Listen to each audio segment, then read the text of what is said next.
on the three branches of government, and we're going over the functions, duties of the legislative, judicial, and executive branches from the local, state, and national. Okay, and I have a game to start the class, just to get an idea of what you guys know. We can play this if you want to. It's a functional Kahoot. Let's play it. How many questions are there?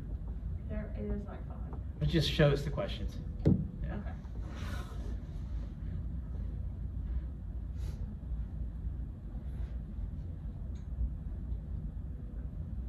It's strange that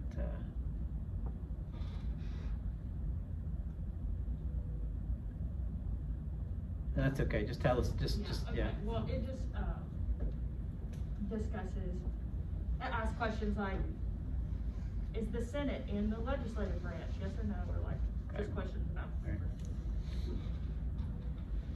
And then this is a cheat sheet that I would pass out to everybody. We'll use this later when we're filling out a flow chart. And it just covers the 3 branches.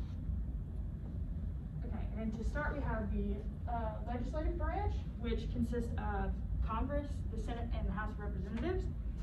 I'm sure that many of you follow Congress yourself. And to follow up on that, the legislative branch also covers the budgets, economics, statistics, and the library of Congress. Okay, so on a state level, you have state legislature and 2 chambers. Now there is, Kansas doesn't have a bicameral legislation. They have a unicameral legislation, which means there's not 2 houses, there's just 1. And the state level, they can do articles of impeachment, so they can impeach the governor. They can also confirm appointments made by the governor, and they do taxes. Then on your local level, which is the level that most of you probably encounter the legislative branch, you have the city council, who is going to talk in with the mayor, and then you have school boards, or your local school board, or like the what would you call it? Board of Education. That it'd be like that. And they do city ordinances or approve budgets, and city ordinances would be things like littering or curfew, different things like that. Okay, and then we move to the executive branch, and on the national level, we have the president. The president is the head of the executive branch. He is the commander-in-chief, and he can appoint federal judges, which Trump appointed 4 of our last, and there are 9 on the Supreme Court. And then on the state level, these are the people who enforce laws and maintain law and order, and this falls under your governor, and you could even put like the attorney general under that. And then for your local executive branch, you're going to have the people who handle the budget. They do new laws and regulations, and this is going to be the mayor. And the mayor may also do more personal visits. Our mayor, I know every time there's a car wreck in our city, he goes out personally and views the scene, contacts the family, anything like that. And down here you can see that it also includes the president's cabinet and the post office.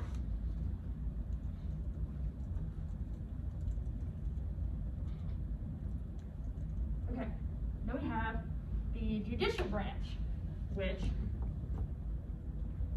is not appointed by the president, but, oh, okay. Yes, these people would be appointed by the president to the Supreme Court, so these are the justices. And they decide if law is constitutional. Now, if you go to the Supreme Court, you have worked your way up through the state courts. You start at, you start with the state courts. And then if you don't like the ruling, you can appeal it. And the highest appeal you have is the Supreme Court. Once it makes it to the Supreme Court, if you don't like their decision, well, that's kind of all you got. Which of course here it shows you, got the circuit courts of appeal, tax courts, state courts, and the lower courts. And then on the state level, judges are elected or appointed. And we do have a state Supreme Court, which you would go to before you go to the federal Supreme Court. You also have the district court, and you have, they can do compensations for injuries or appeals. This would be like workman's comp if you get injured on the job. And then for your local, you have municipal courts, which handle criminal cases or family laws or probate, such as wills. And they are the only ones who are elected to office. The rest of them are appointed.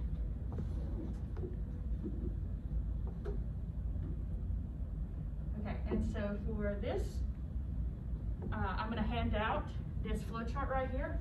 And what you're gonna have here is like 3 branches, and then you're gonna take each branch and list some of their roles and duties from state, local, or national. Do that for a couple minutes. How long would you give for that? Sorry. So that would be a worksheet? Yes, this is a worksheet I will pass out. Okay. And I believe this is under 10 minutes with a partner. Okay.